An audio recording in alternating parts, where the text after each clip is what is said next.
Jesus, Keep Me Near the Cross, our annual theme that we've been doing. In Bible class this morning, Dave authorized 6-hour sermons, so I hope you're comfortable. You had a big breakfast, and we are ready to go for that. Great. I want us to have our attention there in Philippians chapter 2 and in verses 6 through 8, because what the Apostle Paul does is he draws our attention to an important example of Jesus. And it's a text that I think we have come to know fairly well. We like to read it for the Lord's Supper. We often reflect on it. It's a very important passage about who Jesus is. And sometimes when it comes to a passage that we have read an awful lot of times, it's easy to lose the gravity of what the text is saying.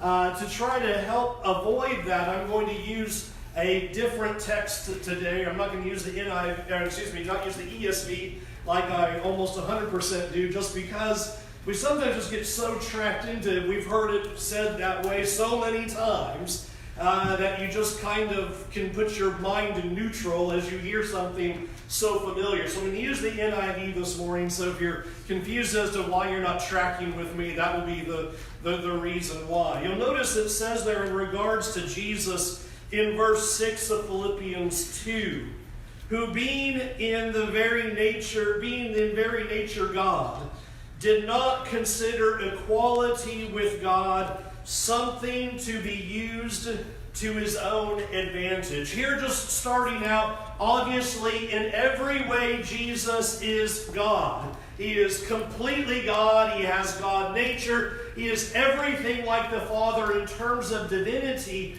And the point that the Apostle Paul makes right out of the gate is that just because he's God, he doesn't use those qualities or that power or that character for his own advantage. I put that another way, not for selfish purposes. He doesn't use these things for himself. He doesn't use all of his power and glory and might and all that he could do as the Almighty God. He does not act on his own behalf, but he's going to act on the behalf of others. He doesn't see this as something to be used to his own advantage, or some translations as something to be exploited. And that's the picture that's being given here as we start thinking about Jesus. He wants us to think about how all things are made by him and have been made for him, and yet he does not put himself first. That should be startling, just right to the start. This is God. All power, all might, he can do as he pleases. He is the definition of what is right, good, holy, and just. And with all of that power and with all of that ability, and recognizing that all creation is for him and that he made all creation, he does not act for his own purpose. He doesn't act for himself. He doesn't use these things to his own advantage, which we marvel at when we study the life of Jesus, right? When we try to put ourselves in the life of Jesus, you think about what people are doing to him, and we think, well, I know what I would do if I was God at that moment. I know what I would do to those people, that selfish response of, I'm going to do something for myself. You never see Jesus do that. You don't see him doing anything in terms of his divinity for his own good or own selfish purposes. Rather, verse 7, he made himself nothing by taking the very nature of a servant, being made in human likeness, and being found in the appearance of man. Just the whole idea of, here is God, and he makes himself nothing. Of anybody that doesn't have to do that, it's him. And he makes himself nothing. And that is seen in a variety of ways, not only in his willingness to not use his power for his own purposes, but then he goes on to describe, he becomes human. He takes on the form of a servant, and taking what was glorious and amazing, and he puts himself in a human body, full of frailty, full of weakness, lacking glory. Imagine where he comes from. The very throne room of God, and the very presence of God. where everyone and everything that is created worships him, and takes on humanity, where absolutely nothing is worshiping him, where no one is honoring him, where no one is glorying in him. And like Isaiah says, when you look at him, you don't see God in human appearance. There is nothing about him, contrary to all Renaissance painting, that you would look at him and go, that must be God in the flesh walking around. There was no halo, there's no light shining down, there's no angels chasing him everywhere he goes. He just looks like a common person. So common that when he says, I'm God, everybody looks at him and goes, you're crazy. His own brother said he was crazy for saying he was God and did not believe him, which I always am astounded by. Because you have to know, Mary was telling him every day, yeah, he is. Yeah, he is. Yeah, he is. And they went, no, he's not. He can't be. There was nothing about him. In verse 8, finding himself in the appearance of a man, he humbled himself. Not only leaving heaven, coming to earth, not only coming in human form, but just think about what he's doing when he walks around. He did not make it about him at all. You think about how many times they tried to tell Jesus, you need to go make it about you. You need to go to Jerusalem and set yourself up as king. You can get everybody on your side, and we're going to have a big party for you, and we're going to say the king is here. And what Jesus does is he goes, and he goes to the other side of the lake. You know, his brothers, we'd believe you. If you're really him, you need to go to Jerusalem. This is your time to reveal yourself. He humbled himself. And not only humbling himself, notice that verse 8 says, he becomes obedient to death. Don't let that pass you by. He humbles himself. This is God. He humbles himself to such a degree that he allows his own creation to kill him. So he gives his life to them. He completely submits to them. You want to kill me? I'm going to let you kill me. Even though I'm God and I could stop you, even though he passed through the hands of those who tried to arrest him many times, this time he goes, I'm going to let you do it. You want to kill me? I'm going to allow it. He humbled himself to the point of death. But notice that the Apostle Paul doesn't stop there. And this has been the focal point of what this year has been about. He highlights the ending. Even death on a cross. Now we've tried to zero in on that every month. The shame of the cross. The horror of the cross. He doesn't just die. He dies in the worst way possible. He dies so that it looks like a declaration that he is a horrible criminal worthy of capital punishment by the Roman government. He dies in a way that is gruesome. He allows his own creation to take nails and put them through his hands and through his feet. He allows his creation to scourge him. He allows his creation to spit on him. He allows his creation to punch him, to hoist him on a cross, and probably naked and shamed before all of the people. He allowed that. He humbled himself to the most shameful means of death possible. That's what Paul is trying to highlight to us. Do we understand what he gave up in dying on a cross, where a cross was a slow death? The cross was intended to discredit the individual. The cross was intended so that it would be a deterrent. Don't be like this guy, because if you do what he does, you will die in the same way. That's what the cross was all about. It was a massive deterrent.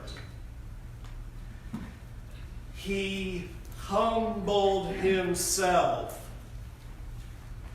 Though he's God in every way, with all power, with all rule, with all authority, with all privilege, and with all rights in his hands, he lets his creation kill him. Even death on a cross.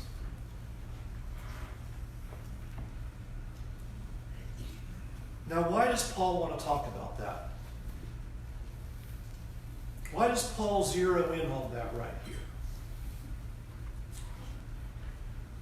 Go back to verse 5. In your relationships with one another,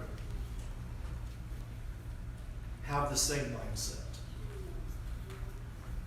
This isn't a discussion about what does the cross mean and what does it look like, and now let's take the Lord's Supper and discussion about that. That's not the focus of Philippians 2. He zeroes our attention on the cross and says, do you see what Jesus did? Now I want you to do the same thing for each other. CSB, adopt the same attitude that is in Christ. Net, you should have the same attitude toward one another that Christ Jesus had. This is what is being put before us. This is the big message. What you see him do is what you're supposed to do with other people. What does that look like? He didn't have any regard for himself, but he had all the regard for others. If we were to begin to just simplify what this section is doing, what do we see in Jesus? Not about him, is it? There's nothing about him in doing this. This isn't for his good. This isn't for his glory and popularity, not in his own acts. He's doing it for others. He's doing it to serve others. God of creation, God of the universe, humbling himself, emptying himself, making himself nothing so that he could serve others. That's why John 13 is stunning.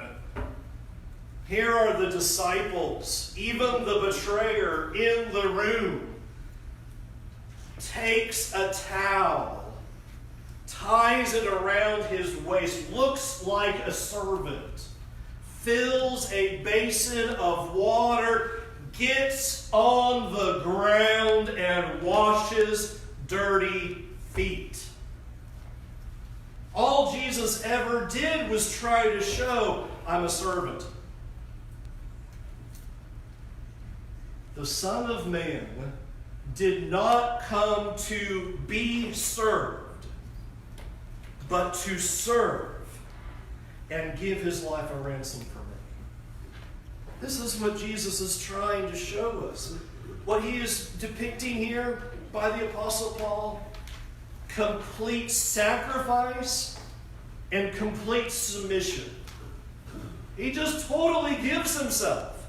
He gives himself completely. In every aspect of humility, of no regard for self, of being a servant, of submitting himself, sacrificing himself. He did nothing for his own good. He did nothing for his own well-being. He never put himself first. He never said it's all about me, though all of history reveals it was actually all about him. But he never walked around going, you know what, light bulb on me, it's all about me. Everybody pay attention to me. Look at me, look at me, look at me. No, we need Genesis to Revelation to tell us it was all about him. But he didn't say that. He didn't act like that. He lived a life and made it look like it was all about us. He submitted himself. He gave himself up. He made himself nothing. He became a servant.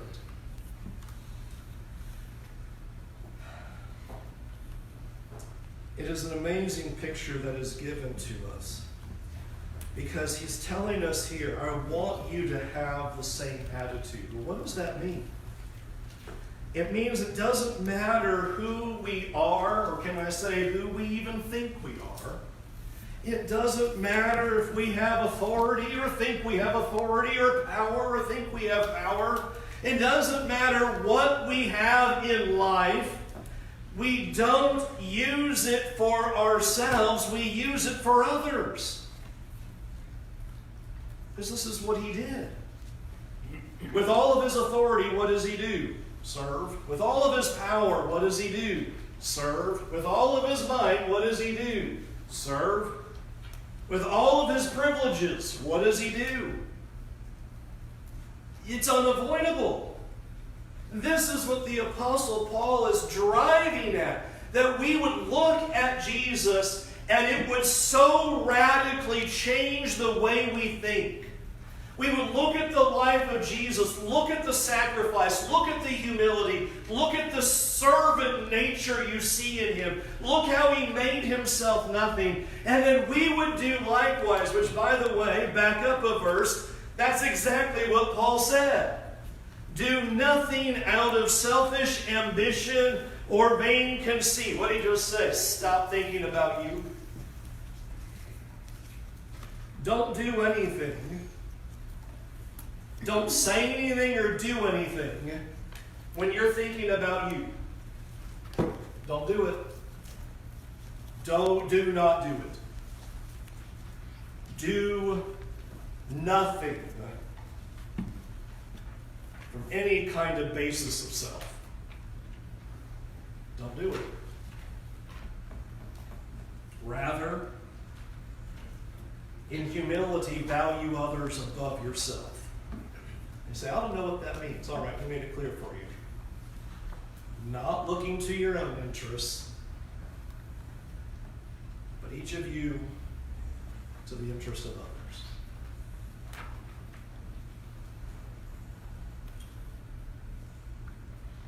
You're startled by how the Apostle Paul takes what Jesus did and he says, now that's how we're supposed to think. And you might go, well, now wait a minute. Humble yourselves even to death for one another? Really? Not that far, right? Oh, wait, Apostle John. 1 John 3, verse 16. This is how we know what love is. Jesus Christ laid down his life for us, and we just go around high-fiving each other going, isn't it great that he died for us? We just leave it right there.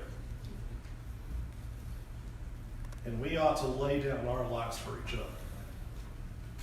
It's not just simply be humble, stop thinking about yourself. Take it all the way through verse 8 of Philippians 2. You humble yourselves even to the point of death, even death on the cross. This is what the Apostle Paul is trying to show us. Have this same attitude, same mindset in the relationships that we have with each other. Have that same mentality. Value others ahead of yourselves. Think of them, not yourself. Do nothing from your own selfish thoughts. And you sacrifice, submit, and serve and give yourself up completely. That's what it means to be a Christian. This is the mind that we're supposed to have. All right, let's be challenging then in the last few minutes. Though the text is not applying it to this first point, I just want us to imagine what this would look like. And just for a moment, could you imagine if everybody in the world applied this passage? If what everybody did was have such a sacrificial heart. They said, I'm not looking out for me, I'm looking out for you. Can you just imagine what it would look like with almost 7 billion people on the earth, what that would look like? The place would be all right. Man, what a difference things would be if everybody had the mind that Christ is teaching here. Would you have slaughters and wars and pain and loss and power? You wouldn't have any of it. None of it would have ever happened. You really could sing the song, we'll all just hold hands across the globe and drink a Coke. It would be possible. But not because of Coke. It would take this mentality. I will not think of me, I will think of you. But let's apply it in the way that he says, in the relationships that we have with one another. Have this same mind among you. So let's start thinking about it in terms of that. What would the relationships look like in the local church if we had this sacrificial heart? What would it look like among us? Can you imagine what that would look like? Well, I'll tell you one thing. I don't think we would ever have any divisions or any strife, would we? Put an end to argument. Put an end to putting ourselves ahead of others. Look at me mentality. I'm in charge. I'm the boss. I have a say. I'm important. Blah, blah, blah. Everybody in the room would just say, no. Don't worry about me. I'm worried about you. What can I do for you? How can I submit to you? How can I serve you? How can I give to you? That's what would happen. That's the heart that the Apostle Paul is driving at when he gives this picture of Jesus. And I want us to realize that using the picture of Jesus erases all excuses, doesn't it? It erases excuses on a number of levels. One excuse we like to make is, well, I'm a somebody. Well, Jesus was a somebody, and what did he do? It didn't matter that he was actually really a somebody. We concoct that we were somebody, and we're not nobody. But Jesus is actually somebody, and what does he do? He empties himself, he humbles himself, he sacrifices himself, he serves and submits. So even if you are a somebody, it doesn't matter. Because that's what we do. Well, don't you know who I am? Don't you know how valuable I am, how important I am, how high and lifted up I am? Doesn't matter. The other excuse it takes away is, well, that person doesn't deserve me sacrificing for them.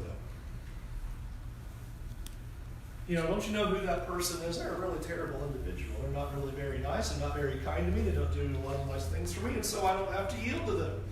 I don't have to submit to them, serve them, humble myself before them. And see how Jesus takes that away? Because we didn't deserve anything that he did. We didn't deserve a single thing that he did for us. That's why we love Romans 5. While we were still enemies, while we were still sinners, Christ died for us. He gave it up before we had any kind of positive response. We were awful before him from start to finish. He still sacrificed. It doesn't matter what the other person does. That's the picture of what Jesus gives. See, sometimes we want to excuse ourselves with, I'm a somebody or they're a nobody. And Jesus goes, I don't care who you think you are or what you think they are. Have this mind.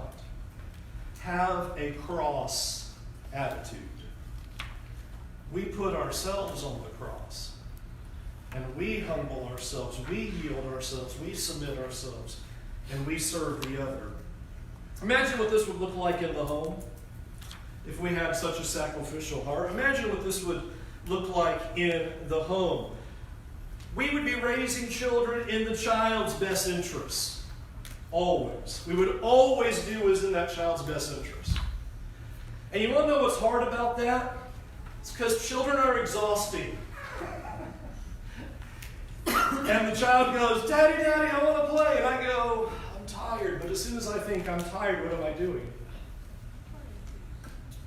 I'm thinking about me. I'm not thinking about the child. And when the child needs discipline, and I go, I don't want to get up off the couch. What am I doing? I'm thinking about me. I'm not thinking of what's in the best interest of the child at that moment. You see, imagine how different it looks in the home, even when it comes to parenting, that this is what needs to happen for the child, whether it be reward or consequence or discipline or praise or whatever it is.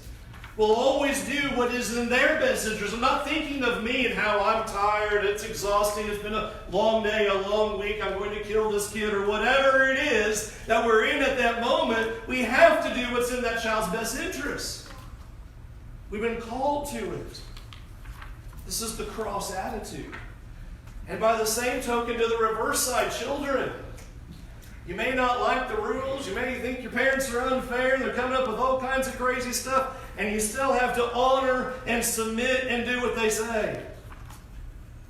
Because you're thinking about you when you don't like the rules, and you're thinking about you about your feelings.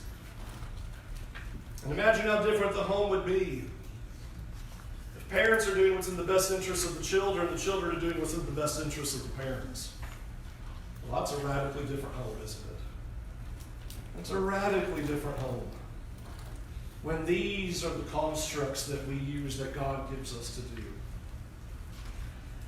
Let's keep imagining. What would marriage look like?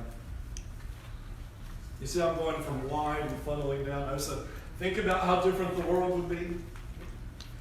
Think about how different the church would be. Think how different the home would be. Think how different marriage would be. It would be a dramatic change if in our marriages we practice what we are seeing verses 5 through 8 describe for us. I'm going to take on both ends of this, husbands. We would be like Christ. You know, Christ is described as the head, and he never walked around saying, I'm the head. Everybody do what I do. Follow me, or I'm going to blast you. What we've noted is that Jesus saw leadership as the way to serve. He saw his leadership as a means of serving. This is what Ephesians 5 is doing.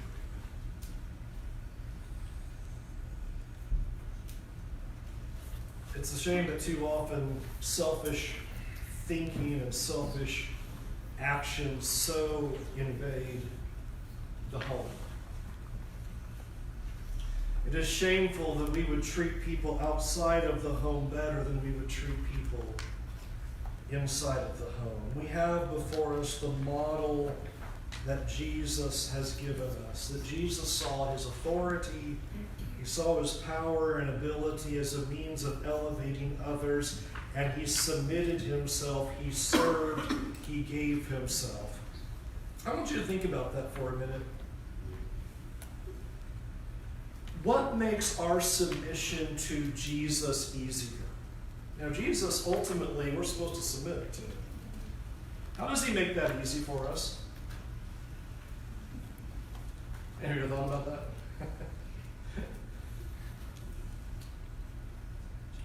Does he make it easier for us because he walks around saying, submit to me, submit to me, submit to me, submit to me, all you submit to me?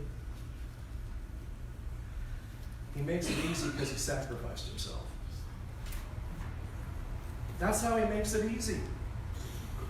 He completely gave himself with all of that power, authority, might, and rule and privilege. He sacrificed it. He submitted himself. He served. He gave. Friends, this is what it means for us as husbands, that we can create an atmosphere in the godly marriage of submission by not acting like you're in charge, but acting with sacrificial love, because that's what Jesus did. If we're going to be what he says in our relationships with one another, then it is taking on then this act of service. We are going to serve. We are going to submit. We are going to do what's in the other's best interest. And that will mean in terms of children. It will mean in terms of our lives. It will mean in terms of the church. That will be in everything that we do. Our thinking. Remember, that's what he wants. Have this mind. Our thinking, this attitude, will be of a cross that we bring into the marriage. I am giving myself for you. I am sacrificing myself for you. I am serving you. That's what Jesus displayed. That's the picture. This is what the scriptures are always picturing. This is what Ephesians 5 is picturing with this lengthy description of husbands as Christ loved the church. How did Christ love the church except like this? Humility, self-sacrifice, serving, submitting, not thinking of self, but giving himself completely. That's what the love looks like. And as husbands, we bear direct responsibility for that. We bear direct responsibility. If God's going to say we're head of the home, then guess what? We're in charge of that. We bear direct responsibility that is the atmosphere that we are creating, an atmosphere of humility, an atmosphere of serving, an atmosphere of submission, an atmosphere of self-sacrifice, an atmosphere of giving, an atmosphere of doing what's in the best interest of my wife. Because that's what Jesus did for us. Let's flip it the other direction. Again, imagine what marriages would look like if both of us had this sacrificial heart. There wouldn't be undermining in the marriage, right? To be, again, thinking about the other person and doing what is in his best interest. That wives would work with their husbands, not against. By the way, we're going to start Genesis in January. That line right there is the essence of the curse. That wives will undermine and work against their husbands. That's the whole curse on the plate right there. That's what we're undoing. Don't think of self. Undo that. We are not working against each other, but working together. And so therefore we will have respect, love our husbands. And I like 1 Peter 3, 1 through 6, because you will note that in 1 Peter 3, 1 through 6, it is clear that in describing the characteristics of this woman who has the inner beauty and is quiet and peaceable and doing all of these good things, it is in a context of a husband who is not a Christian. Remember, it says to do all those good works. Why? So that he will be won over without a word. See, so often what we do in marriage is we say, well, because the other person isn't doing fill in the blank, I'm not going to do fill in the blank. And Peter says, I don't care what the other person's not doing. 1 Peter 3, I don't care if the other person's not a Christian. Win them over without a word. You be godly. You be faithful. You show love and respect. You don't undermine the marriage. You do what's in the best interests of the family. See, this is the sacrificial heart that God is describing. And now please think about it for a minute. If we can just visualize this theoretical world of marriage like this, where both people are showing the sacrificial, submissive heart that Jesus had, what would that marriage look like?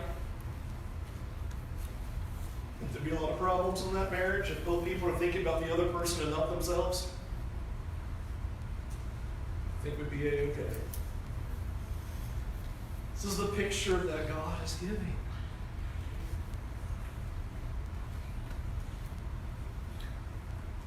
If I could pull this back out a little bit as we wrap it up. In all the relationships that we've talked about, so if we are in marriage, if we are in parenting, and you're a child and a parent, relationship of the church, whatever dynamic or relationship you are in,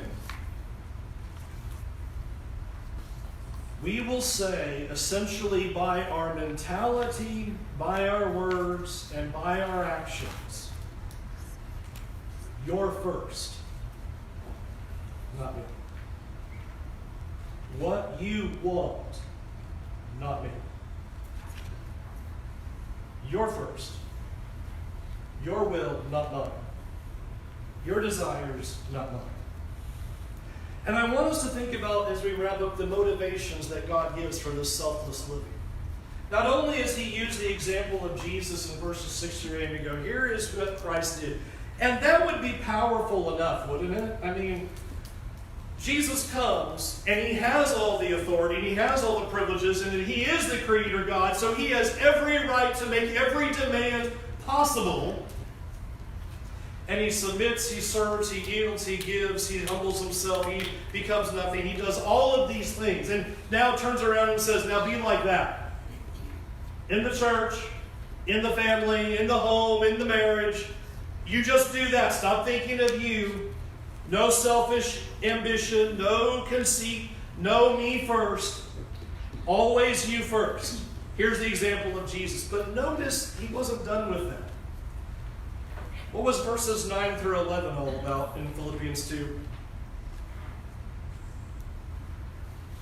God exalting that sacrifice.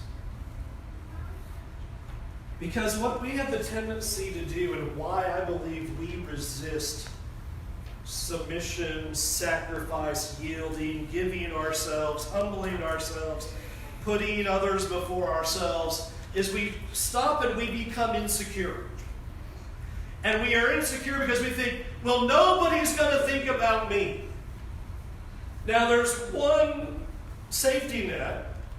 In theory, in the marriage, the other's thinking of you. In the family, the other's thinking of you. In the church, others are thinking about you. So you don't have to worry about that because others are thinking about you. But let's say that's not true. Let's say you're in this church and there are 100 selfish people and you're the only one. You are the only one who's just, humble and giving and self-sacrificing, and everybody else is just abusing you and taking advantage of you and is not even thinking about you in the slightest. Okay, let's just put that construct. You go, I'm not gonna do this anymore. What's the point of verses 9 through 11? The reason you don't have to think about you is because God is. The reason you don't have to think about you is because God is.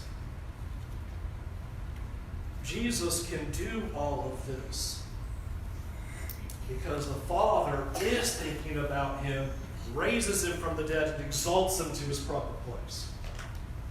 We want exaltation now. Put that out of your mind. That's not going to happen. But if you give yourself now, you sacrifice now, you serve now, you humble yourself now, you make everybody else number one, and you make yourself last, God says, I will exalt you. And you will be with me because I will think about you. And friends, I'll tell you, as much as I might enjoy your exaltation, God's exaltation is a whole lot better. Your praise lasts for a minute. God's will last for eternity. So I don't need yours. I need God's. You can serve, you can humble yourself, you can submit, you can give, you can make yourself nothing because God will exalt you.